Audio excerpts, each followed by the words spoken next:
네, 안녕하세요. 융합교육 성과 발표회 8-1 세션 진행을 맡은 한국과학창의재단 수학융합교육팀의 김종원입니다.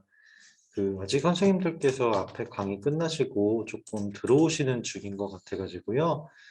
약속 시간이 지금 1분 지나기는 했는데 1분만 더 기다리고 세션 발표 시작하도록 하겠습니다.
예, 안녕하세요. 지금부터 스팀 교사 전문성 향상 우수 사례 기초과정 세션 발표를 시작하도록 하겠습니다. 저는 8-1 세션의 사회를 맡은 한국과학창의재단 수학융합교육팀의 김종원 선임연구원입니다. 반갑습니다. 이번 세션은 2021년 융합형 과학기술 교사 연수센터에서 기초과정 연수를 이수하신 선생님들께 이 연수에 참여하게 된 과정이나 그 이후의 과정들을 좀 이야기를 들어보면서 융합 수업의 역량이 향상된 부분들을 공유할 예정입니다. 융합형 과학기술 교사연수센터는 지금 교육부와 한국과학창의재단이 매년 운영하고 있는 사업이고요. 선생님들의 융합교육 역량 강화와 전문성 신장 지원을 위해서 여름방학부터 이제 연수를 시작해서 운영을 하고 있습니다. 크게 기초과정과 심화과정으로 나눠져 있는데요. 이번 세션에서 이야기를 들어볼 기초과정은 과학기술과 인문예술, 영상미디어 분야를 접목한 융합수업 설계 및 실습 중심의 연수입니다.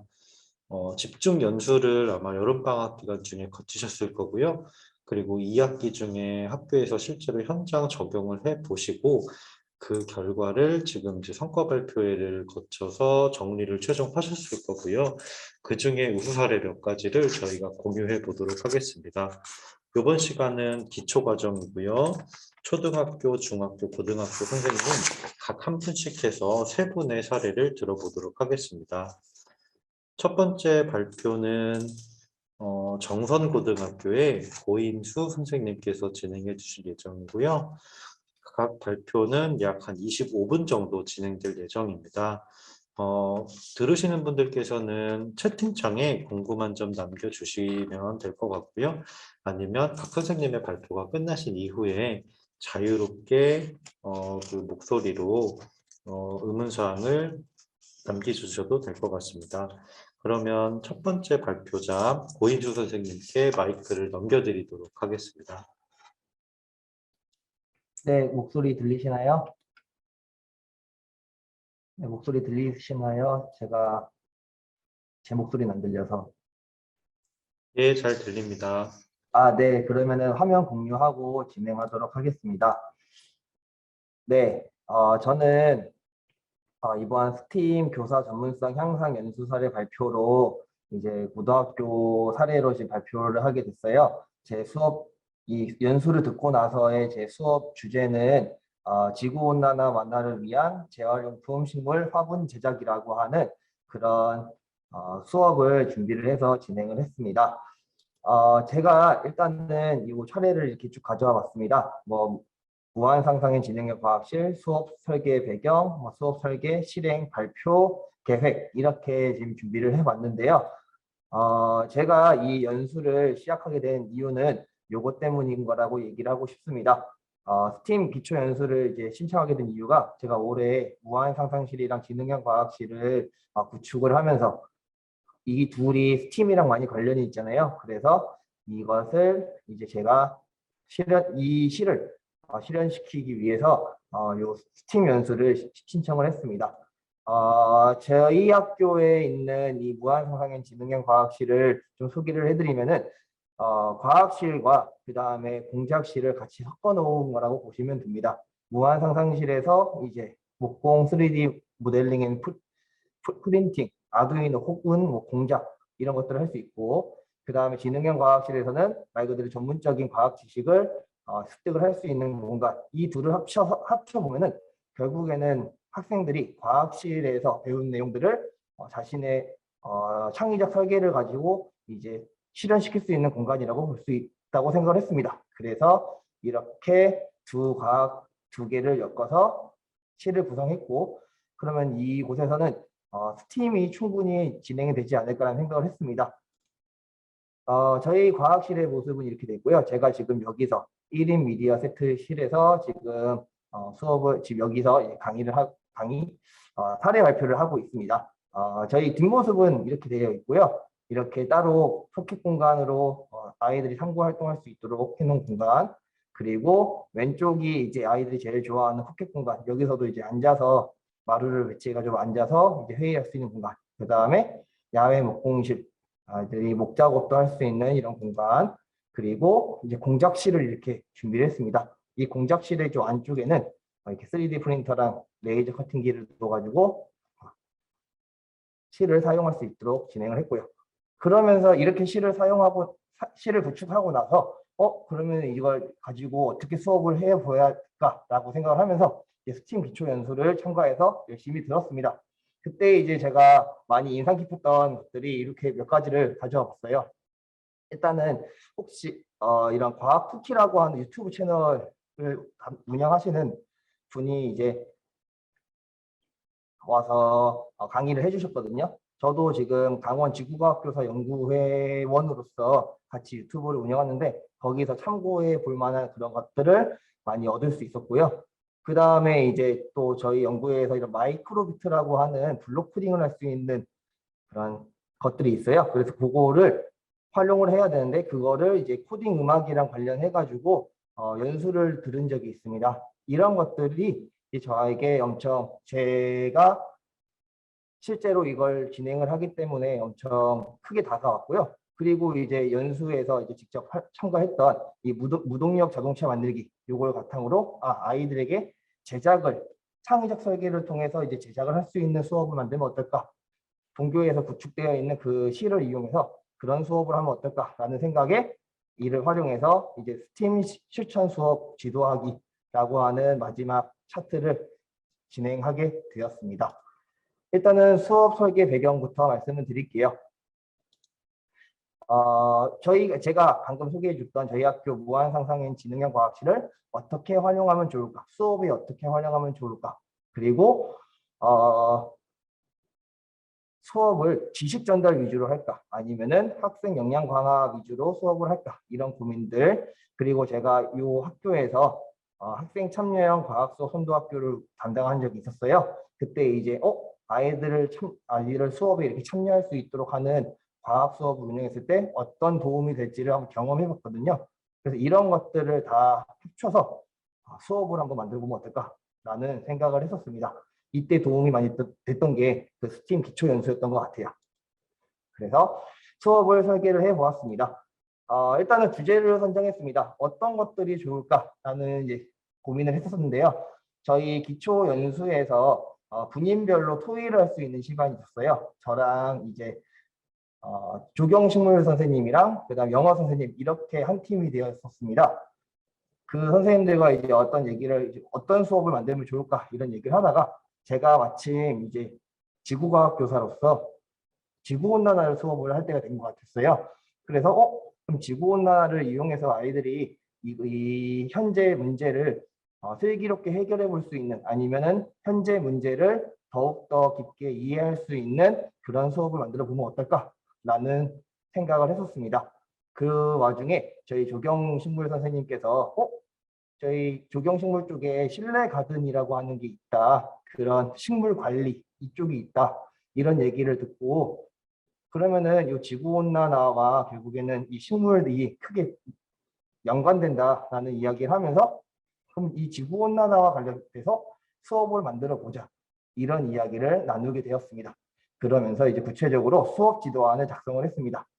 아이들에게 일단 지구온난화를 학습시켜 줄 수 있는 그런 이론적인 수업도 필요하다고 생각을 했어요. 그래서 이론적인 수업을 먼저 놓고 그리고 나서 이제 그러면 이 이론적인 수업을 바탕으로 어떻게 창의적 설계를 하고 감성적 체험을 하지? 이런 고민을 하면서 뭐가 있을까 하다가 그 조경식물 선생님의 이제 힌트를 얻어서 그러면 재활용품 화분을 만들어 보는 거 어떨까? 처음에는 좀 더 크게 잡았었습니다. 실내 가든 만들기로 이렇게 진행을 하려고 했었는데요. 너무 범위도 크고 제가 이 실전에서 이 교실에서 그것을 운영하는 게 쉽지는 않을 것 같다는 생각이 들어서 일단 축소시켜서 그러면 재활용품을 이용해서 화분을 만들어 보는 건 어떨까라는 생각을 하면서 이제 수업 지도안을 작성하게 되었습니다. 그리고 영어 선생님들이 아이디어를 주신 걸 바탕으로 이제 실내 정원을 홍보하는 이제는 제가 수업했을 때는 이제 재활용품 이런 화분 만드는 걸 홍보하는 영상을 만드는 것으로 수업 지도안을 만들었었는데요. 실제로 진행을 하다 보니까 수정을 하게 되었습니다. 영어 선생님들과 이게 어떻게 하다 보니 잘 안 돼가지고요. 이제 다른 연기 방법이 없을까 하다가 국어 선생님이랑 같이 글쓰기 활동을 넣어보면 어떨까라는 생각에 여기에서 이제 글쓰기 활동이 첨가된 수업으로 좀 바꿨고요. 그리고 이 수업 설계를 하면서 그러면은 이런 걸 어떻게 수행 평가에 넣으면 좋을까라는 것으로 이제 조금씩 수정해 나갔습니다. 그리고 이 과정에서 저희 분이 멘토 선생님께서도 충분히 수정 가능하다라고 이야기해 주시면서 실전 수업에 맞게 하나하나 바꿔 나갈 수 있었습니다. 그리고 이제 요 수업을 평가에도 반영을 해보면 어떨까라는 생각이 들었습니다. 고등학교는 평가도 생각보다 많이 중요하다고 생각을 해요. 그래서 평가 계획도 요거와 연계해서 수립을 한번 해보면 어떨까. 그리고 더 나아가서 정성평가, 생활기록부 기재는 어떻게 하면 좋을까를 생각해 보았습니다.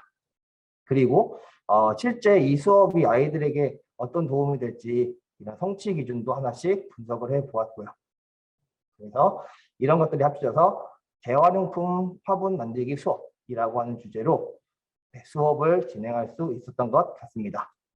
그래서 먼저 이론적인 내용을 먼저 학습을 했습니다. 이렇게 그래프를 보여주기도 하고요. 지구온난화가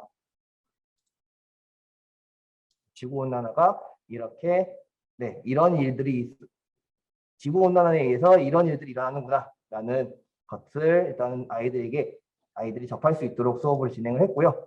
그리고 나서 이렇게 과학 글쓰기 평가라고 해서 과학이라고 하면 이런 분석력도 좀 중요하다고 생각을 해요. 그리고 자기가 이제 분석한 것들을 논리적으로 글을 쓰는 것도 중요하다고 생각을 했습니다. 그래서 이렇게 그래프를 분석하는 내용도 넣고 그리고 여러 가지 내용들을 글로 쓸 수 있도록 해보았습니다. 그리고 이 내용을 가지고 평가는 어떻게 하면 좋을까라는 생각을 했어요. 그래서 아이들이 적을 글의 내용들을 정해 줬습니다. 일단은 아까 그래프에 있었던 4가지 지표의 변화가 어떻게 변화하고 있는지 그걸 분석하는 것들을 얼마나 잘 분석을 했는지 그리고 그 분석을 통해서 기후변화의 원인을 잘 찾아냈는지 그리고 이런 지구온난화와 같은 현상 때문에 일어나는 기후변화의 북극진동지수라고 하는 게 들어옵니다. 지구과학원에서는. 그래서 그게 그 둘이 어떤 연관성이 있는지 그래서 이런 영향이 있는 지구온난화가 지구온난화를 이제 극복하기 위해서 세계는 어떤 협약을 만들어내고 있는지, 그리고 개인 차원, 국가 차원으로는 어떤 방법들을 이용해서 지구온난화를 막을 수 있는지를 하나씩 서술하도록 하여 가지고 그거에 맞춰서 이렇게 평가를 진행하려고 했었습니다. 그리고 이제 글쓰기 다음에는 실제 화분 만들기를 진행을 했습니다. 스팀이라면은 S를 배운 걸 가지고 STEAM에서 이제 E랑 T를 이용해 가지고 자신이 배웠던 것을 막 만들어 보는 게 중요하다고 생각을 했습니다. 거기에 이제 아트적인 요소 이런 것들이 들어가면 더 좋다고 생각을 했죠. 그래서 학생들이 자기가 준비한 재활용품을 바탕으로 이렇게 화분을 만들겠다라고 하는 작품 설명서부터 이렇게 작성을 받았습니다. 그래서 자기가 사용한 재활용품 재료가 무엇인지, 그리고 자기가 의도한 것은 무엇인지, 그리고 자기가 쓴 재활용품을 통해서 이산화탄소를 얼마나 감축시켰는지, 구글에서 검색을 하다 보니 재활용품 하나당 탄소 발자국을 계산을 해서 이산화탄소가 얼마나 줄어드는지 계산되어 있는 표들이 있더라고요. 그래서 그걸 바탕으로 아이들이 이산화탄소 양을 감소시킨 그런 내용들을 적어보도록 계산해 보도록 했습니다. 그래서 요 화분 만들기 같은 경우는 이렇게 재료 선정은 적절했는지, 설명서는 적절했는지, 그 다음에 이산화탄소 감소량은 잘 계산을 했는지, 그리고 이 화분에는 이런 조건을 걸었었어요. 지구온난화 위험성을 홍보할 수 있어야 된다라고 하는 그런 조건을 걸었었습니다. 그래서 그게 적절했는지, 그리고 창의적이었는지. 저는 아이들이 스스로 만들기만 하면 충분히 창의적이라고 생각을 해요. 그래서 아이들이 열심히 만들면은 자기 나름의 생각을 가지고 열심히 표현하면 충분히 창의적이라고 생각을 해서 이건 대부분 만점을 주었습니다. 그래서 실제로 수업을 진행한 사례를 말씀드리겠습니다. 저는 저희 학교 지구과학원을 듣는 49명을 대상으로 진행을 했습니다. 제가 아마 처음에 소개를 못했던 것 같은데요. 저희 학교는 농어촌 지역에 있는 학교예요. 그래서 학교가 크지 않아서 지구과학을 보통 한 2개 반 정도 이제 선택을 합니다. 그리고 수업 장소는 방금 소개해드렸던 무한상상인 진흥형 과학실에서, 그리고 수업은 한 6시간, 2주 정도 되는 기간을 가지고 수업을 진행했습니다.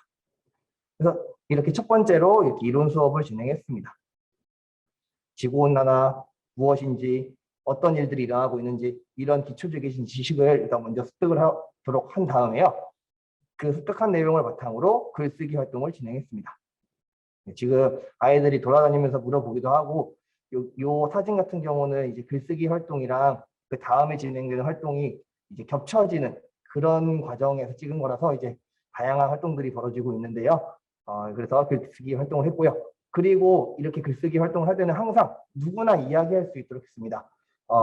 아이들을 상대적으로 나누는 것보다 이 지구온난화에 대해서 뭐라도 하나라도 습득해가는 게 중요하다고 생각을 했습니다. 그래서 누구나 이야기하면서 자신의 글을 쓸 수 있도록 이렇게 오픈된 상태에서 진행을 했습니다. 그리고 나서 재활용품 화분 제작을 진행을 했습니다. 제가 사진을 여러 개 찾다 보니까요. 그 화분 중에서 자기가 이제 실험을 하려고 만들었던 이 아두이노 키트를 이용해 가지고 키트도 재활용하고 그 다음에 이 피트병도 재활용하는 이런 화분을 만들겠다라고 이야기한 학생도 있었고요. 그리고 저희 그 무한상상실에 있는 이 3D 펜을 이용해서 그 지구온난화의 심각성을 표현할 수 있는 그런 디자인을 해보겠다라고 하는 학생도 있었습니다. 그리고 자신이 만든 화분을 그냥 화분만 만들면은 아이들이 그렇게 재미있어 하지 않을 것 같았어요. 그래서 그 안에 뭘 심으면 좋을까를 고민했었습니다. 그때 다육이 괜찮겠다. 조그만한 다육이들이 엄청 괜찮다고 생각을 했습니다. 그래서 다육이를 주문을 해서 아이들과 그 자신이 직접 만든 화분에다가 다육이를 이렇게 심도록 했습니다. 이렇게 감성적 체험을 한 거죠. 아이들이 만든 화분들입니다. 진짜 여기 보면은 그 비오트라고 하나요? 그런 플라스틱 병을 이용하기도 하고, 그 다음에 캔을 이용하기도 하고, 피트병을 이렇게 이용하기도 하면서 재활용품 화분을 만들었습니다. 그리고 바깥쪽을 보시면은 뭔가 그려져 있죠? 이게 아마 아이들이 자신의 나름대로 지구온난화의 위험성을 홍보하기 위한 방법이라고 생각을 합니다. 네, 그래서 수업 결과물을 말씀드리겠습니다. 실제로 아이들이 작성한 글입니다. 이렇게 작성하는 데 한 2시간에서 3시간 정도 걸렸던 것 같아요. 그래서 나눴습니다. 이렇게. 첫 번째는 이론 수업을 하면서 그래프를 분석해보는 활동을 했습니다. 하나씩 나눈 거죠. 그래프, 뭐 어느 그 내용은 이렇게 올라가더라. 어느 내용은 1960년대 이전은 어떻고 이후는 어떻더라. 이런 식으로 학생들이 분석을 해보게 했고요. 그 분석한 결과를 바탕으로 지구온난화가 자연적인 요인도 있지만 인간에 의한 요인이 더 크다라는 것을 직접 찾을 수 있도록 해보았습니다. 그리고 두 번째 차시에는 이 북극진동 지수라고 하는 거와 지구온난화가 어떤 관계에 있는지, 그리고 그게 우리나라 겨울의 한파와 어떤 관계가 있는지 찾아보고 써보라고 했습니다. 이때 이제 검색을 할 수 있도록 저희 무한상상 지능형 과학실에 들어가 있는 배치되어 있는 태블릿이랑 노트북을 활용해서 검색할 수 있도록 했습니다. 그리고 마지막 차시에는 지구온난화 극복 방안의 가능성, 뭐 개인 차원의 방안, 그 다음에 국가적 차원의 방안에 대해서 그 방안들이 왜 어떻게 지구온난화를 일으킬 수 있는지, 지구온난화를 완화시킬 수 있는지를 논리적으로 써볼 수 있도록 하나하나 지도를 했습니다. 그리고 아이들이 이렇게 재활용품 화분을 제작한 것을 찍어봤습니다.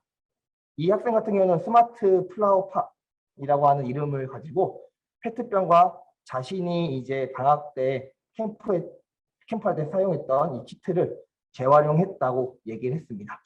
그리고 이 학생 같은 경우는 이면지와 그 다음에 여기 캔과 그 안에 다 그 치약과 같은 그런 포장지들이라고 합니다. 이걸 가지고 지속 가능한 건축이라고 해서 이렇게 CO2 배출량이 많은 아파트는 이렇게 되고, 그렇지 않은 자연적인 아파트는 여기에 이제 다육이가 잘 커가는 것처럼 식물들이 잘 자랄 수 있다라는 이야기를 해줬고요.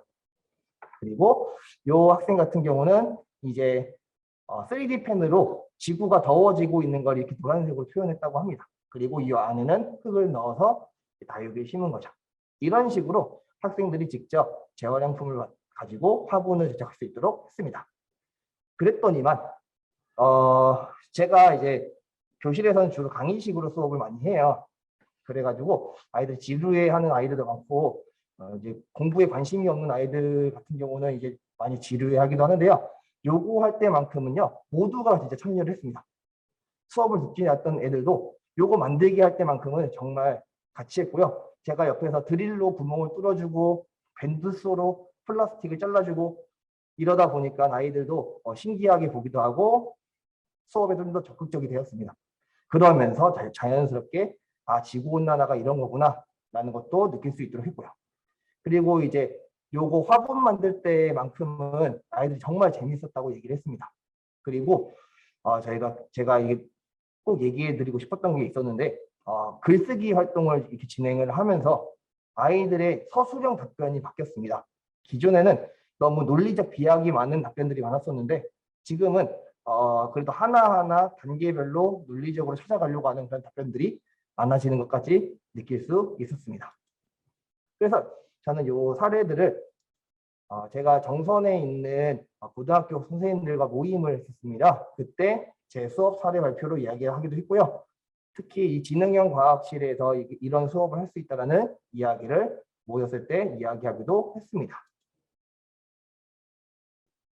네, 그래서 향후 계획으로는 앞으로 이런 수업이 있을 수 있게 수업량 유연화 교육과정 대처할 수 있게 교과 융합형으로 이런 걸 더 만들어 보면 어떨까? 혹은 지금 만들었던 걸 조금 더 업그레이드 시켜보면 어떨까라는 생각이 들었고요. 그 다음에 제가 속해 있는 지구과학교수 연구회에서 이런 사례를 발표해보고 싶다는 생각이 들었습니다. 그리고 이런 무한상상의 지능형 과학실을 활용할 수 있는 수업을 조금이라도 하나라도 더 개발해보면 어떨까라는 생각이 들었습니다. 네. 이렇게 제가 발표하는 동안 여러 글들이 올라왔어요. 아무튼 저는 올해 그 스팀 연수를 들으면서 제가 이렇게 스팀과 관련된 수업을 할 수 있다라는 것이 참으로 좋았었습니다. 그렇게 아이들이 하나씩 따라오고 화분을 만들고 그 화분을 애착심 있게 가지고 있고 그런 모습을 보면서 이런 활동이 가미된 수업이 있었으면 얼마나 좋을까라는 생각이 들었습니다. 네. 지금 제가 발표하는 시간이 한 2분 정도 남은 것 같은데요.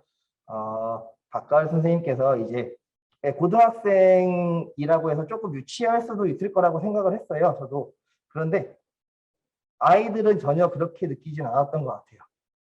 오히려 모르겠습니다. 저희 학교가 이제 농어촌 학교이고 애들이 조금 뭐 순수한 면도 없지 않아 있기 때문에 그랬던 것도 있고요.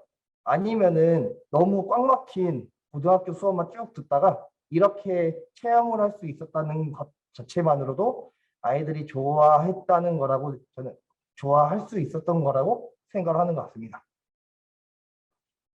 네, 맞아요. 아이들이 정말 리플레시 할 수 있었던 것 같았어요.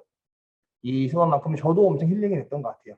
아이들이랑 이렇게 화분에 흙을 담으면서 수업을 또 하면서 저도 엄청 리플레시 됐고 그 다음에 이런 공작 기기들을 다뤄볼 수 있는 시간이 너무 좋았던 것 같아요. 네, 그럼 저는 이상으로 여기서 발표를 마치도록 하겠습니다. 감사합니다. 네, 저희 연구의 유튜브 이름은요. 저희 깡지쌤이라고 해서요. 강원 지구과학 교사 연구회라고 치시면은 나오게 될 겁니다. 지구과학 선생님들이다 보니까 천체 관측과 관련된 그런 수업들, 천체 관측 영상들 네, 이런 것들을 같이 했었어요. 그러면 여기서 발표를 마치겠습니다. 감사합니다.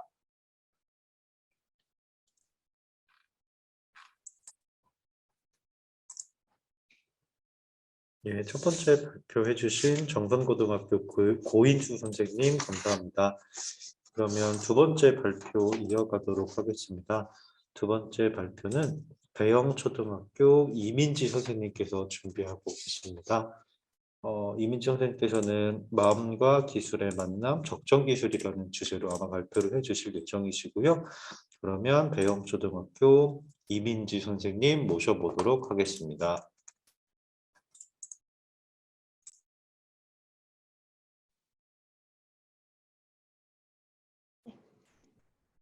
네, 발표 시작하겠습니다. 안녕하세요. 융합교육 교사연수 기초과정 사례 발표자 배영초등학교 교사 이민지입니다. 제가 발표할 수업 주제는 마음과 기술의 만남 적정기술입니다. 저는 제가 담임을 맡은 6학년 학생 19명을 대상으로 수업을 진행하였습니다. 제가 융합교육 연수를 듣게 된 두 가지 이유가 있습니다. 첫 번째는 제가 과학을 굉장히 좋아하기 때문인데요. 그런데 저희 학교의 경우에는 과학을 전담 선생님께서 맡아주셔서 담임교사가 과학 수업을 할 기회가 없습니다. 그래서 다른 과목과 융합해서 수업을 해보면 좋을 것 같아서 이 연수를 들었고, 두 번째는 저희 반 아이들이 과학을 굉장히 어렵다고 생각을 하기 때문입니다. 과학에 대한 흥미와 관심이 거의 없고, 이제 과학에 대한 것을 물어봤을 때 거의 제가 뭐 이런 걸 배웠니? 라고 했을 때 본인들이 배웠는지조차도 기억하지 못하는 아이들이었습니다. 그래서 이제 과학에 대한 재미를 알려주고 싶어서 저는 융합교육 연수를 듣게 되었습니다. 연수를 들으면서 융합교육의 필요성을 느끼게 되었으며 과학과 다른 과목이 하나의 주제를 통해서 자연스럽게 어우러지는 것을 보게 되었습니다. 저 또한 방학 동안 멘토 교사님의 조언을 받아 수업 계획을 하고 실제로 2학기에 수업을 적용하게 되었습니다. 제가 저희 반 아이들과 한 수업이 우수 사례라고 할 수는 없을 것 같습니다. 하지만 저희 반 학생들은 이번 융합 수업을 통해서 많은 성장을 하고 또 변화하게 되었습니다. 아이들이 지금 진지하게 활동을 하고 있는 사진인데요. 과학 개념을 주제로 아이들이 이야기를 나누고 있습니다. 이제 과학을 싫어하던 아이들이 과학에 대한 꿈을 이야기하기도 합니다. 수업을 보실 때 수업의 결과보다는 이 수업을 통해서 학생들이 어떻게 변화했는지 성장 과정을 봐주셨으면 좋겠습니다. 제가 발표할 순서를 알려드리겠습니다. 먼저 수업에 대한 이해를 돕기 위해서 제가 발표할 주제인 적정 기술에 대해 간단히 소개하려고 합니다. 그리고 적정 기술을 큰 주제로 한 융합 수업 설계 과정과 실제 수업을 차례로 보여드리려고 합니다. 네, 그리고 제가 학교와 연수원에서 2번 공개 수업을 하게 되었는데요. 이때 선생님들과 나눈 이야기, 그리고 학생들의 후기를 끝으로 발표를 마치려고 합니다. 네, 저희 융합교육 연수 과제가 있었어요. 원래 세팀 교육 사이트에서 지도안을 보고서 저만의 지도안으로 재구성을 해서 수업에 적용하는 것이었습니다. 제가 참고했던 지도안은 페트병에서 빛을 찾아보자라는 지도안이었습니다. 이 내용은 자신만의 페트병 전구를 만드는 것입니다. 페트병 전구는 물과 세제만 있으면 만들 수 있습니다. 물과 세제가 있으면은 이거를 천장에다 꽂고 햇빛이 물에 닿으면 그게 햇빛이 분산이 돼가지고 공간이 밝게 빛나는 것입니다. 실제 페트병 전구가 밝기가 800럭스 정도로 형광등과 거의 비슷합니다. 제가 페트병 전구를 보고 든 처음 생각은 신기하다는 것이었습니다. 그리고 당연히 다음에 든 생각은 낮에만 빛나는 전구가 필요 있을까였습니다. 그런데 필요한 곳이 있었습니다. 네, 제가 동영상을 통해서 보여드리려고 합니다. 이 페트병 전구를 리터 오브 라이트라고도 하는데요. 제가 영상을 보여드리겠습니다.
네, 여기까지 보여드리겠습니다.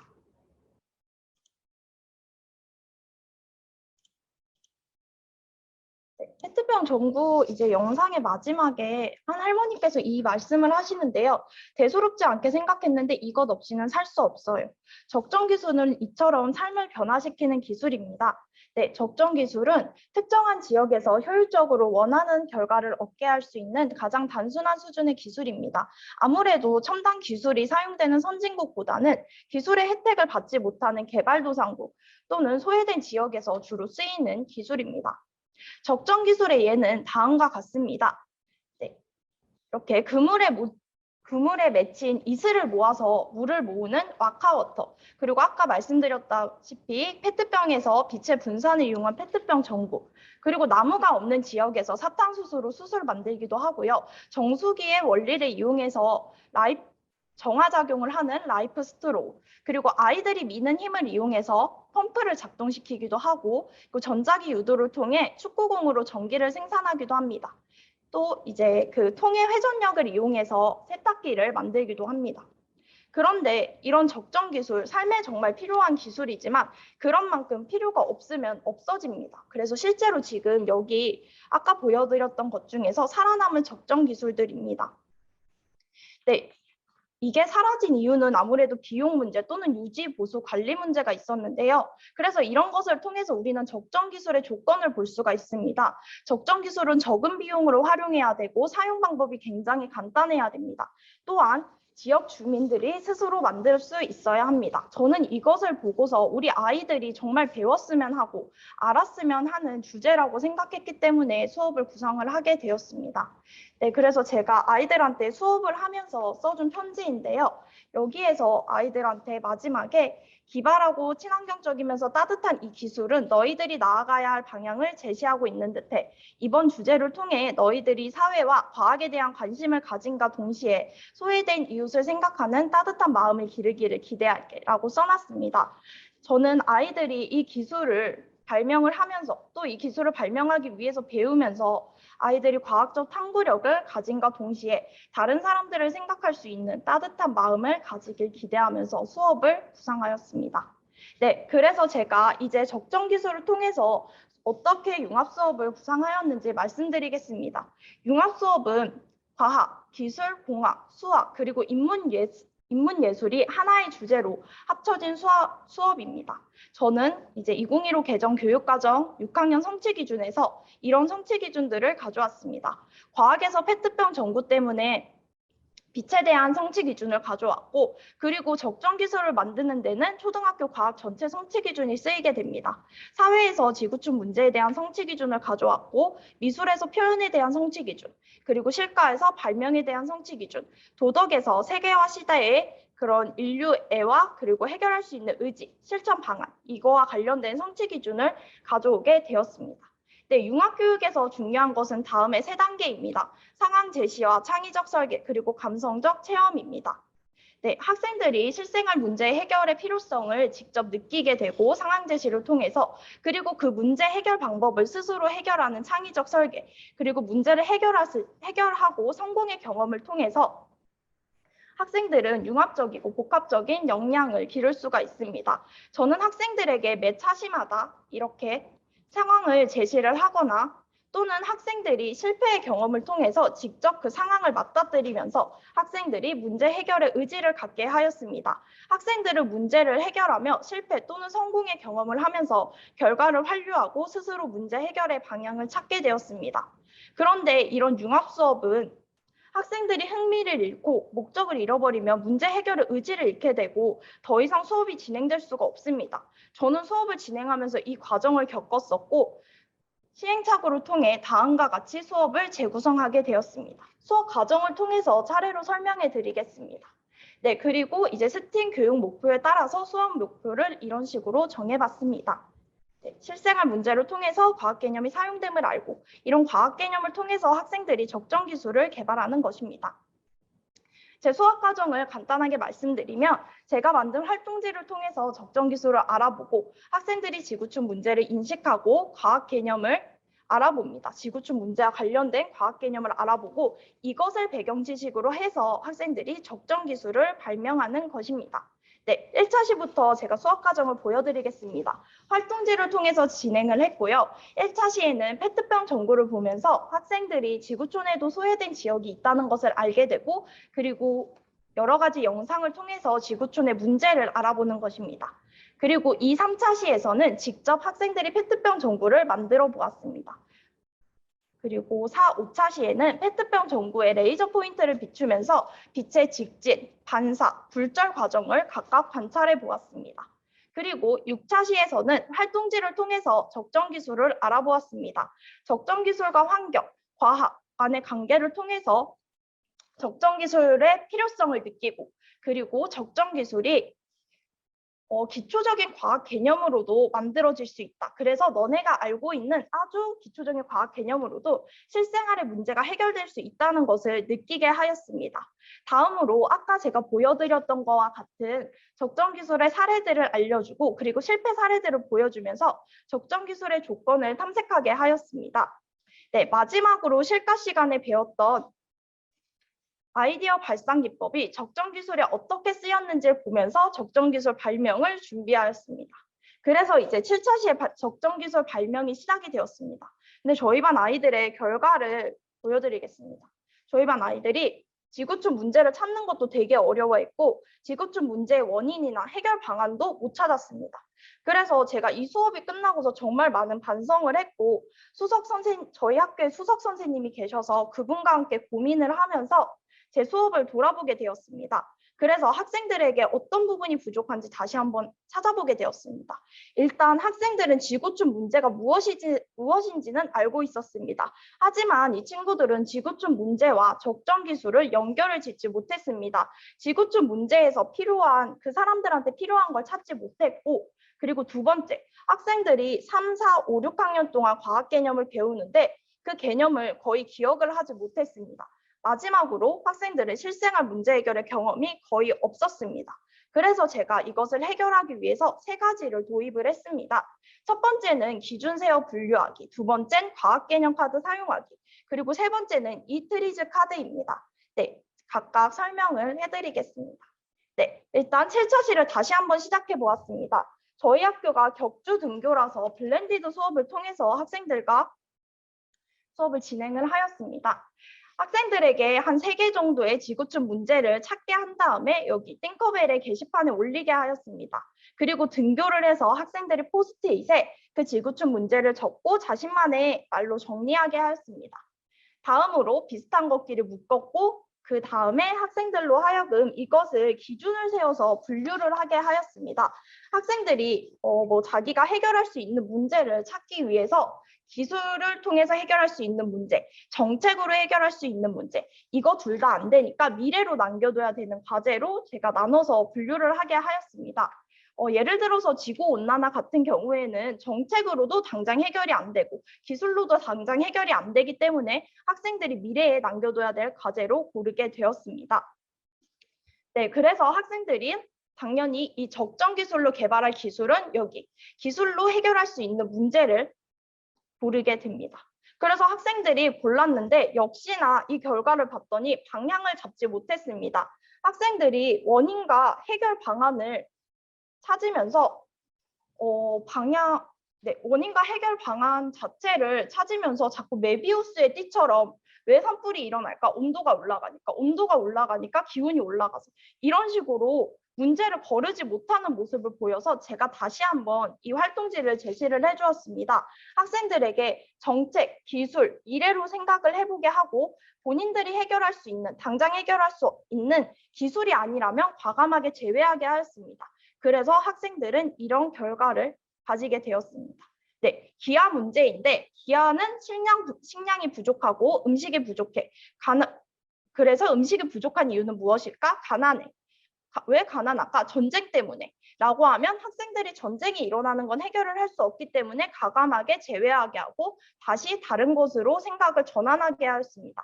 이러한 것을 통해서 학생들은 지구촌의 문제를 찾게 되었습니다. 여기 기아의 문제의 경우에는 학생들이 해결할 문제를 땅이 비옥하지 않음을 고르게 되었고 그리고 산불에 대한 문제를 통해서 이 사람들에게 필요한 임시집을 만들어 주려고 문제를 정하게 되었습니다. 네, 지구촌의 문제를 이제 모두 정했습니다. 이제는 과학 개념을 연결을 해야 되는데 학생들이 과학 개념을 많이 알지 못했기 때문에 제가 학생들에게 2015 개정 과학교육과정 성취 기준과 학습 요소를 바탕으로 해서 44개의 핵심 단어를 뽑아냈고 과학개념 카드를 만들게 되었습니다. 그래서 과학개념 카드의 앞면에는 이렇게 용어들이 있고 그리고 뒷면에는 이에 대한 설명 그리고 이를 설명할 수 있는 그림을 집어넣었습니다. 학생들이 이렇게 과학개념 카드를 통해서 활동하고 있는 모습입니다. 학생들이 아직 카드에 익숙해지지 않았기 때문에 분류하기, 소개하기 등 다양한 놀이 활동을 통해서 학생들이 이에 대해 익숙해지게 하였습니다. 그래서 본격적으로 이제 지구촌 문제와 과학 개념을 연결하게 되었습니다. 이 학생들의 경우에는 식수 부족에 대한 것을 주제로 하였는데요. 어떤 방법으로 물을 모을까 해서 이 과학 개념 카드에서 마찰력을 고르기도 하고 마찰력은 물건을 이동시킬 수 있는 힘이다. 이걸 이용하면 이동시킬 수 있다. 아니면 식물을 모방해서 연꽃잎의 그런 연잎 효과를 이용을 해서 물이 스며들지 않게 해서 물을 모을 수 있다. 이런 식으로 아이들이 과학 개념을 연결하게 되었습니다. 땅을 어떻게 기름지게 할 수 있을까에서는 땅이 돌들을 치워서 개간을 해야 되기 때문에 지렛대의 원리를 이용해서 돌을 치울 수 있다.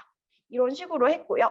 그리고 이제 어떻게 물을 이동시킬 것인가 했을 때 마찰력 역시나 아이들이 많이 들어간 개념이었고 그리고 음결이나 끓음 등을 사용하기도 하였습니다. 네, 그리고 이런 것들을 사용을 하였습니다. 그래서 임시직 같은 경우에는 이제 소화의 조건 또는 연수의 조건을 사용을 해서 임시집의 재료를 어떻게 해야 될까를 생각을 하였습니다. 네, 이제 학생들의 배경 지식이 완성이 되었습니다. 마지막으로 학생들한테 도움을 주고자 한 것은 학생들에게 실생활 문제를 해결할 수 있는 경험을 주는 것이었습니다. 제가 사용한 것은 트리즈 기법입니다. 트리즈 기법은 창의성은 타고나는 것이 아니라 학습될 수 있는 것이다. 천재들의 창의성에 우리들의 상식이 된다라는 걸 모토로 만들어진 것인데요. 네, 여기 200만여 건의 특허를 분석해서 천재들의 사고 방식을 44개 정도를 찾았다고 합니다. 그래서 실제로 이 트리즈 기법은 기업에서 문제를 해결하거나 군대에서 문제를 해결하는 데 많이 쓰인다고 들었습니다. 네, 트리즈 기법의 특징은 첫 번째, 모순을 해결하는 것입니다. 네, 제가 간단하게 설명을 드리자면 일상생활 속에서 우리가 문제를 해결하는 데 있어서는 흑과 백의 논리보다는 양보와 타협을 사용하게 됩니다. 하지만 트리즈 기법은 흑과 백 중에 하나를 골라 모순을 해결하게 합니다. 예를 들어 이렇게 포털 사이트에는 광고가 있습니다. 광고가 있으면 고객들은 사이트 이용자들은 많이 접속하기 싫어합니다. 그렇다고 광고를 줄이게 되면 이 사이트는 운영이 되지 않습니다. 그럼 보통 사람들은 그럼 광고를 적당히 하면 되지라고 생각을 하지만 이것의 생각의 전환을 가져온 기업이 있습니다. 바로 구글입니다. 구글 같은 경우 저희가 바로 접속하면 광고가 아예 뜨지 않습니다. 구글에서 광고가 뜨는 경우는 내가 찾고 싶은 걸 찾았을 때, 검색창에 입력했을 때 이렇게 광고나 파워링크가 뜨게 됩니다. 네, 이것이 바로 시간 분리라는 트리즈 기법을 활용한 대표적인 사례입니다. 이렇게 트리즈 기법은 실생활에 문제 해결을 할 수가 있습니다. 그리고 두 번째로 트리즈 기법은 강제적으로 아이디어 생산을 가능하게 합니다. 이제 트리즈 카드 자체가 아이들에게 어려운 용어로 되어 있기 때문에 이 트리즈 카드라고 아이들이 사용할 수 있는 트리즈 기법 카드가 있습니다. 그래서 이 카드를 사용해서 트리즈 스토밍을 하게 되는데요. 트리즈 스토밍은 강제적 아이디어 발산 기법입니다. 트리즈 닥터 카드를 사용을 하게 되면 브레인스토밍의 한계인 진행자가 필요하거나 그리고 배경 지식이 많아야 되거나 아이디어를 많이 생산해야 할 수 없는 그런 단점을 극복을 할 수가 있습니다. 그래서 트리즈 스토밍의 기본 규칙 같은 게 있고 저희는 이것을 적용을 해서 적정 기술을 개발하게 되었습니다. 역시나 이 트리즈 카드 역시도 아이들한테 익숙하지 않기 때문에 제가 이렇게 온라인 시간을 통해서 아이들이 실제 문제 해결을 하는 기회를 가지게 하였습니다. 여기까지 하였고 실제로 저희가 수업을 진행을 해서 아이들이 카드를 뽑고 그리고 그 카드를 활용을 해서 기술을 개발을 하게 됩니다. 그 다음에 기술을 개발해서 모든별로 하나의 아이디어를 뽑게 되는데요. 이때 뽑는 것에 도움을 주게 하기 위해서 새로운 것, 매력적인 것, 적용이 쉬운 것으로 기준을 정해서 아이들이 하나의 아이디어를 뽑게 하였습니다. 네, 이런 식으로 나와 있고 그리고 마지막으로 아이들 전체적으로 이 아이디어를 평가하고 보충하게 하셨습니다. 제가 사용한 것은 PMI 기법인데요. 플러스 마이너스 인트레스팅인데 좋은 점과 보충할 점, 흥미로운 점을 각각 아이들이 쓰는 것입니다. 이때 월드카페 토론이라는 걸 활용을 했는데 월드카페 토론은 모둠에 대해서 모둠의 아이디어에 대해서 잘 알고 있는 사람이 호스트가 되고 나머지 모둠원들은 이제 우리 반 안을 돌면서 호스트의 설명을 듣고서 좋은 점, 보충할 점, 흥미로운 점을 각각 붙이는 것입니다.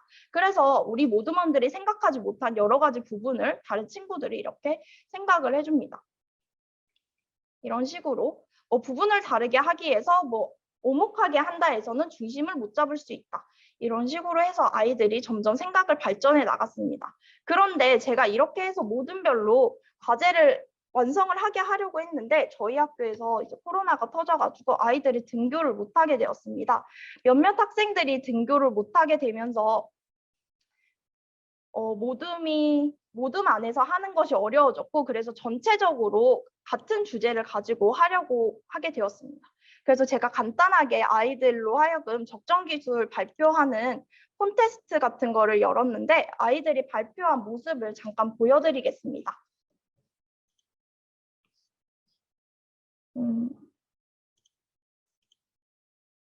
아이들이 발표하는 모습입니다.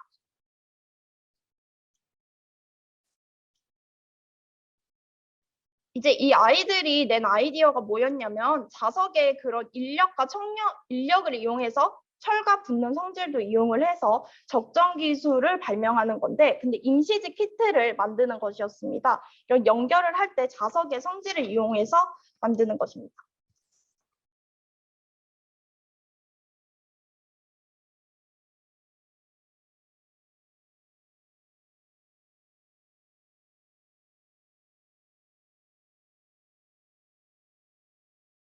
네, 이런 과학적인 질문도 하고 있고요.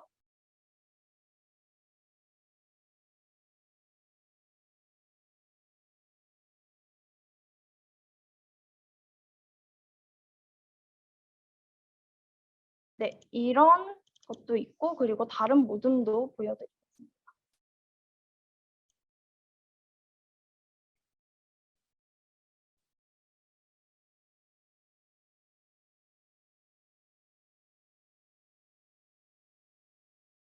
네, 이제 다른 사람을 생각하는 마음도 이제 기르고 있고요.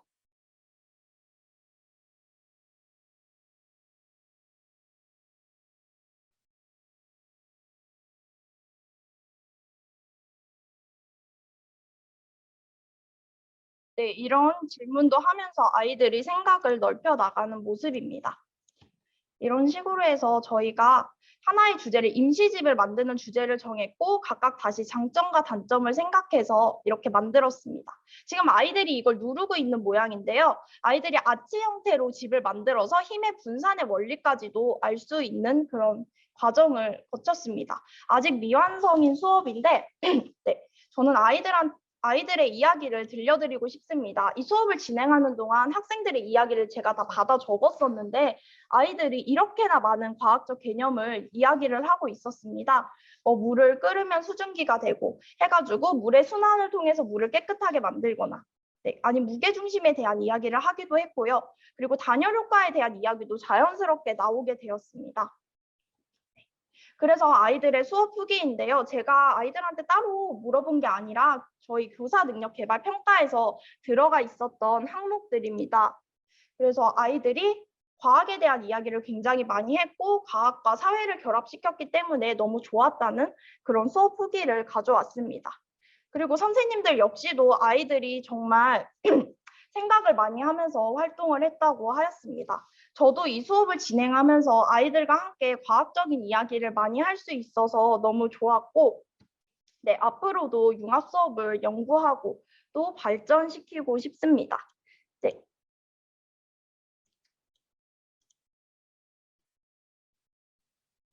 그리고 네.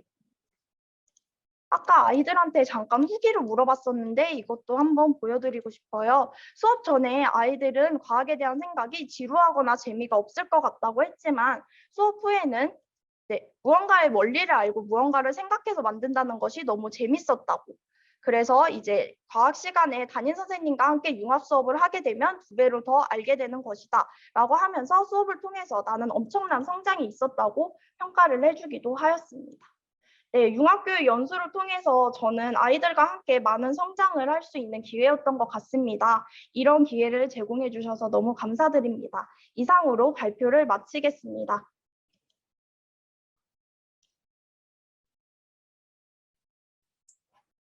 네, 두 번째 사례 발표해 주신 배영초등학교 이민지 선생님 감사합니다.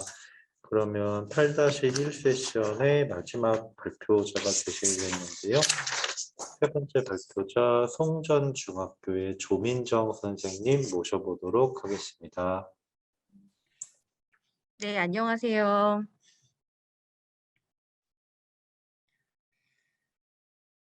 제가 바로 시작하면 될까요? 네, 바로 시작하면 됩니다. 잘 들립니다. 네, 감사합니다. 먼저 화면 공유하고 시작하도록 하겠습니다.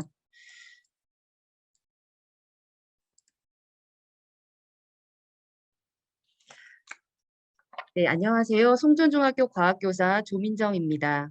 부족하지만 스팀 기초연수 후 현장 적용 사례를 발표하게 되어 영광입니다.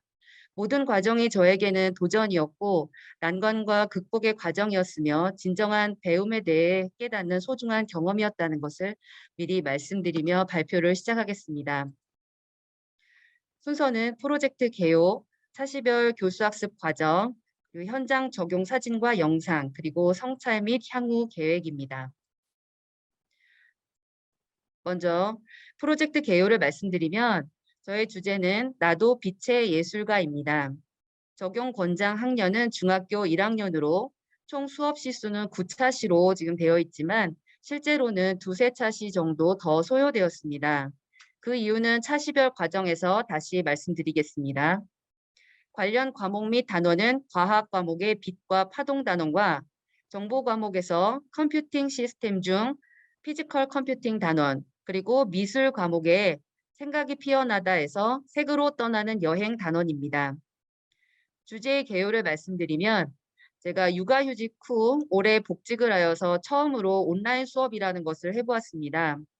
줌을 이용한 실시간 수업에서 학생을 지목하여 질문을 하면 집중을 하지 않고 있다가 아마도 제 생각에는 게임이나 딴짓을 하고 있다가 질문을 받으니까 당황하는 목소리가 역력한 경우를 많이 접했습니다. 아이들은 잠깐의 즐거움을 누릴지 모르겠으나 장기간에 걸친 팬데믹으로 학습 결손까지 우려되고 있는 현실이었죠. 그런데 간혹 집에서 집중이 안 된다면서 스스로 학교에 나와 수업을 듣는 학생들도 있었습니다. 그렇게 생각해 보니 학생들도 아무 생각이 없는 게 아니라 나름대로 학습 결손을 걱정하고 있진 않을까 하는 생각이 들었습니다. 특히 이 시기는 나는 누굴까? 내가 잘하는 건 뭘까? 나는 커서 무슨 일을 하며 살까? 등의 자아 정체성이나 진로에 대한 질문이 많아지는 청소년 시기인 만큼 수업에 집중하지 못하고 대면을 통해서 위로와 격려를 받지도 못하고 맞벌이로 바쁜 부모님의 모습에서 우울감을 느끼는 학생들이 많을 것이라는 생각이 들었습니다. 이런 학생들에게 부모님께서 자신이 태어날 때 지어주신 그 이름의 의미를 되새기거나 혹은 자신의 롤모델을 떠올리면서 자신은 소중한 사람이며 빛나는 꿈을 가진 사람임을 나타내는 자신만의 예술 작품을 만들어 보면 어떨까 하는 생각에서 주제를 정하게 되었습니다. 스팀의 학습 준거를 말씀드리면 상황 제시는 앞서 말씀드린 내용과 같습니다. 사실 상황만 제시하고 이런 무기력과 낮은 자존감으로 우울해하는 친구에게 어떤 해결 방법이 있을지 학생들 스스로 찾아보게 하는 것이 더 창의적이었을 거라는 생각이 듭니다. 그렇게 설계하지 못한 것은 조금 아쉬움으로 났습니다. 창의적 설계 부분은 오픈소스 하드웨어를 이용해서 다양한 형태의 조명 장치를 구성하는 것인데요. 저희 학교에 이미 오렌지 보드 키트가 한 학급 수만큼은 이미 보유가 되어 있는 상태여서 그것을 활용했고 RGB 빛을 구현하는 네오픽셀이라고 하는 부품과 블루투스 모듈 같은 것들은 따로 추가로 구매를 하였습니다. 저의 구상은 오렌지 보드와 빛을 내는 네오픽셀을 연결을 하고 코딩을 통해서 RGB 빛이 켜지고 꺼지는 그런 방식을 각자 원하는 대로 제어를 하고 거기에 추가적으로 블루투스를 연동해서 휴대폰으로 빛을 제어하기, 모터에 네오픽셀을 붙여서 움직이는 빛 제어하기 등 각자 다양한 기능의 조명 장치를 제작할 수 있도록 하는 것이었습니다. 또한 자신만의 그림자 모양을 연출할 수 있는 일종의 정육면체 조명 갓을 만드는 것도 창의적 설계의 또 하나로 보았습니다. 감성적 체험은 자신의 작품에 대해 발표하고 다른 친구들의 작품을 감상하며 느낀 점을 발표하는 것으로 하였습니다. 차시별 교수학습 과정을 말씀드리겠습니다. 1차 시는 과학 수업으로 빛과 파동 단원의 두 번째 시간입니다. 앞서 빛을 이용하여 물체를 보는 원리를 학습하고 2차 시에서는 물체의 색을 보는 원리를 학습했습니다. 실제로 이 수업은 온라인 수업으로 진행되었고 이동준 선생님의 자바 실험실 프로그램을 활용해서 학생들도 자신의 컴퓨터에서 접속해서 직접 해보도록 참여형으로 구성을 했습니다. 2차 시에는 조명의 색에 따라서 물체의 색이나 그림자의 색이 달라지는 현상의 원리를 알아보는 수업입니다. 이것 역시 온라인 수업으로 진행되었습니다. 이 수업의 말미에 이런 원리를 이용해서 예술 활동을 하는 예술가들이 있다고 소개를 하고 스팀 기초 연수에서 소개되었던 작품들을 우리 학생들에게도 소개해 주었습니다. 그리고 우리도 빛의 예술가가 되어서 빛의 삼원색인 RGB를 이용하여 나만의 예술 작품을 만들어 볼 것이라고 예고를 하였습니다. 그리고 3차 시부터 본격적으로 정보 수업이 시작되었습니다. 먼저 피지컬 컴퓨팅이란 무엇인지, 오픈소스 하드웨어란 무엇인지, 우리가 사용할 오렌지 보드의 구조와 부품들의 구조, 그리고 엠블록이라고 하는 코딩 프로그램에 대해 설명하고 나니 1시간이 훌쩍 지나갔습니다. 4차 시에는 원래 3차 시에 계획했던 가장 쉽고 단순한 단계인 빨간 LED의 불 켜기를 해보았는데요. 처음 해보는 학생들이 많아서 시간이 꽤 걸렸습니다. 저희 학교 사정에 대해서 잠시 말씀드리면 저희는 용인에 위치한 작은 시골 학교입니다. 1학년 학생들이 모두 40명 정도로 2개 학급으로 구성되어 있습니다. 학교에 야구부가 있기 때문에 학급의 야구부 학생들도 2~3명씩 섞여 있습니다. 작은 시골 학교라 정이 많고 가족적인 분위기가 장점인 반면 도심에 비해서 학원도 부족하고 AI니 코딩, 드론, 로봇과 같은 첨단 과학기술 관련 교육을 접할 기회가 매우 부족합니다. 그걸 감안하여 상세한 설명과 도면, 실제 연결 사진까지 보여주었는데요. 똑같이 연결하는 것조차 매우 어려워하였습니다. 잘 따라와주는 학생 한두 명과 함께 잘 따라오지 못하는 학생들을 일일이 봐주다 보니 차시가 점점 늘어날 수밖에 없었습니다. 엠블록을 이용한 코딩은 오히려 교재에 있는 그대로 잘 따라하는 학생들이 많았어요. 그래서 코딩의 알고리즘을까지 설명하고 학습할 시간은 없었습니다. 1단계가 빨간 LED의 불켜기, 2단계 네오픽셀의 불켜기, 3단계 블루투스로 네오픽셀의 불켜기, 4단계 블루투스로 서브모터 돌리기, 5단계가 지금까지 배우고 익힌 기능을 이용해서 나만의 RGB 조명 장치 만들기 이렇게 계획을 하였습니다. 지금 생각해 보면 제가 욕심이 너무 과했다고 생각합니다. 이 정보 수업만 5, 6차시 정도 걸렸던 것 같습니다. 모든 단계까지 소화한 학생도 있었는데요. 약 3, 4명 정도 있었고요. 블루투스로 네오픽셀을 조절하는 단계도 한 6, 7명 정도 되었습니다. 나머지 절반 정도의 학생들은 네오픽셀의 불켜기 정도가 가능했습니다. 그래서 지금 생각해 보면 네오픽셀의 불켜기에서 알고리즘에 대해서 좀 더 자세히 알려주고 다양한 방식으로 네오픽셀을 제어하는 형태로 해도 좋지 않았을까 하는 생각이 듭니다. 6차 시부터는 미술 수업으로 이때 상황 제시가 됩니다. 그리고는 내 이름의 의미를 알아보고 혹은 자신의 롤모델의 모습을 떠올리면서 이를 상징어로 표현해보고 상징어를 또 그림으로 표현해봅니다. 사실 과학 수업과 정보 수업은 제가 수행을 했지만 미술 수업은 미술 선생님과의 협의하에 미술 시간에 이루어져 있기 때문에 협의된 내용만 말씀드리겠습니다. 사실 지금 팬데믹으로 온라인 수업과 대면 수업이 병행되고 기존의 1학기 때 미술 시간에 해왔던 것이 마무리가 되지 않아서 이 프로젝트의 미술 수업이 이제 막 시작되는 단계이고 현재에도 진행 중에 있습니다. 예상컨대 12월 말쯤에 종료가 될 것 같습니다. 자기 자신에 대한 이해를 구체적이고 명확하게 파악하기 위해서 짝 인터뷰를 구상했지만 미술 선생님께 제안을 드렸더니 그러면 시간이 더 지체돼서 올해 안에 끝나기 어려울 것 같다고 하셔서 그것은 빼고 진행이 되는 것 같습니다. 7, 8차시 수업에서는 미술 수업에서는 자신의 상징과 다른 미적 패턴을 결합한 정육면체 모양의 조명 갓을 제작을 하고요. 마치 미술관을 축소한 듯한 모형의 조명 틀도 제작을 하게 됩니다.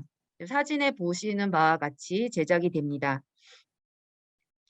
이 사진은 미술 선생님께서 일부 진도가 빠른 학생들을 시켜서 먼저 만들어 본 작품입니다. 9차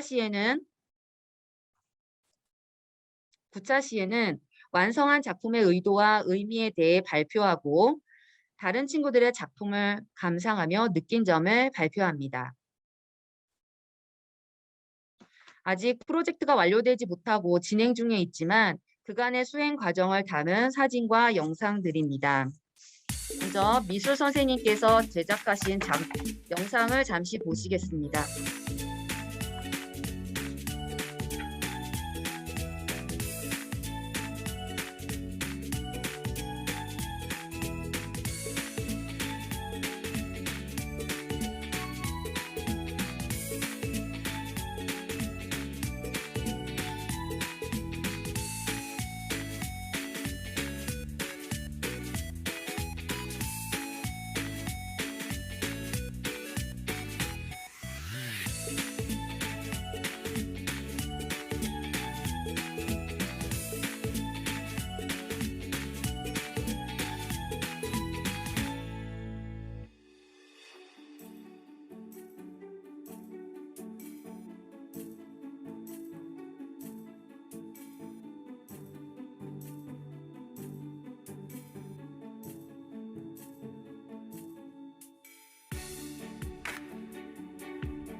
네, 여기까지고요. 보시는 사진의 완성 작품은 저와 미술 선생님의 합작품으로 미리 만들어 본 예시 작품입니다. 미술 선생님의 성함에 빛광자가 들어가는데요. 이것을 등대로 표현하신 그런 작품입니다. 옆에 사진들은 학생들이 정보 시간에 학습을 하는 모습입니다. 이것은 최근에 학생이 직접 만든 조명가스로 작동하는 조명 장치의 영상입니다. 이 학생의 이름은 진아인데 나누는 삶을 제목으로 만든 작품입니다. 블루투스로 제어가 되는데 네오픽셀, 블루투스, 서브 모터까지 다 구동을 시키려니 버거워서 그런지 자꾸 블루투스 연결이 끊기는 현상이 나타나긴 합니다.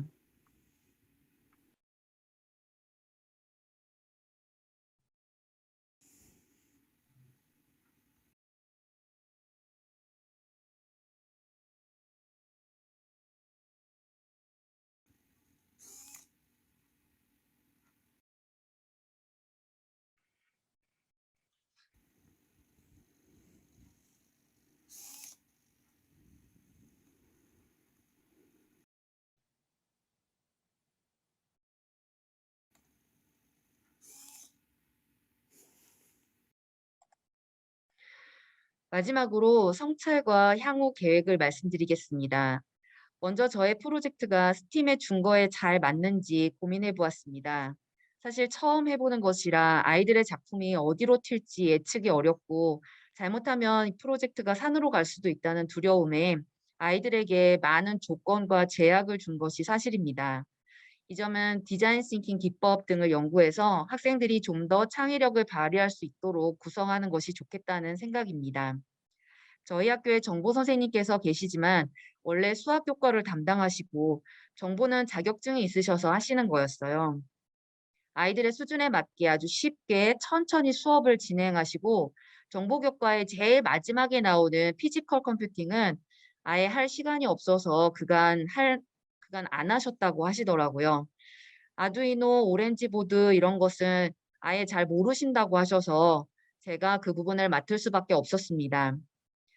연수를 들었던 여름방학 때부터 약 2개월간 온라인을 뒤져가며 독학으로 모든 것을 만들어 갔습니다.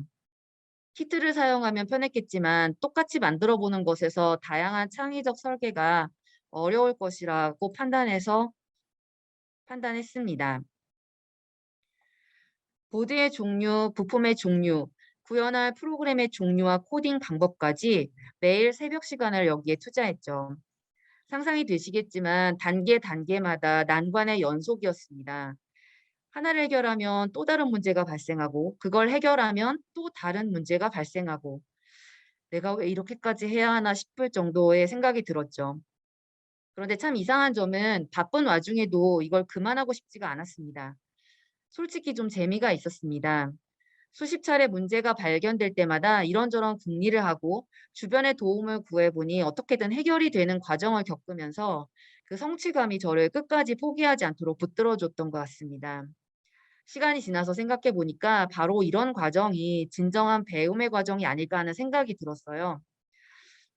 교사가 많은 자세한 설명을 통해서 지식을 아이들 머릿속에 집어넣어 주는 게 아니라 아이들이 스스로 문제를 찾고 해결해가는 과정 속에서 진정한 배움과 배움의 즐거움이 있을 수 있구나. 그런 의미에서 제가 2학기에 또 다른 프로젝트에 도전을 하였는데요. 2학기에 하인슈타인이라는 프로그램 공문을 보고 한번 해보면 좋겠다는 생각이 들었어요. 요즘 핫한 AI를 접목시킨 피지컬 코딩 교육이고 특히 환경 문제를 다룬다고 해서 학생들이 접해보면 좋은 경험이 될 것이라고 생각했죠. 그래서 자율 동아리를 개설하고 운영을 해보았습니다.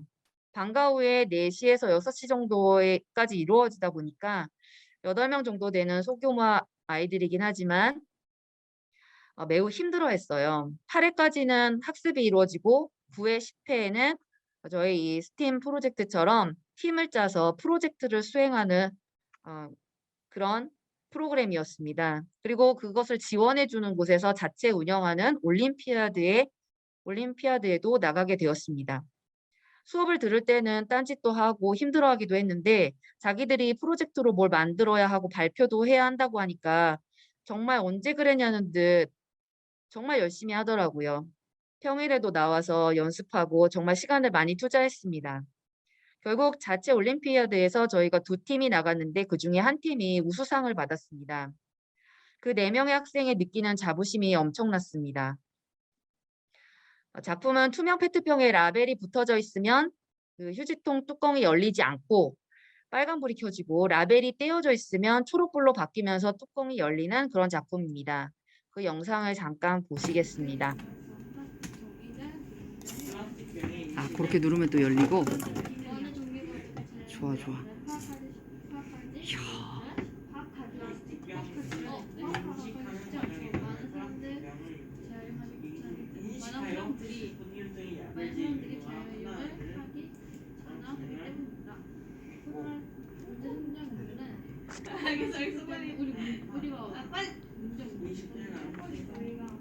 기가 적발시키는 기능 병에 라벨지가 있다면 열리지 않고 없다면 빨간색이면 인식을 못한 거고. 패러도 사진입니다. 코드 주변의 배경 때문에 방해를 받는 건가? 네. 처음에 하드웨어 기능 종류입니다. 나노 코드 LED는 멋져. 네, 해보기 전에는 알지 못했던 것들을 많이 느끼고 깨닫는 소중한 경험들이었습니다. 이번 프로젝트는 버전 1로서 앞으로 버전 2, 버전 3로 계속해서 발전시켜 나갈 생각이고 그러기 위해서 방학을 이용해서 피지컬 코딩이나 AI 코딩을 좀 더 배워보고 스팀 프로젝트로 활용할 수 있는 것들을 더 찾아볼 계획입니다. 이상 발표를 마치겠습니다. 감사합니다.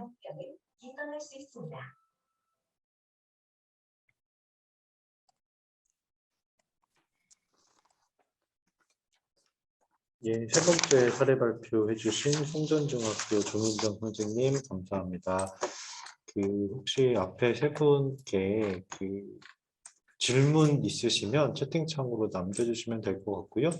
지금은 올라온 채팅 문의는 없어서 일단 1세션은 이걸로 마무리하도록 하겠습니다.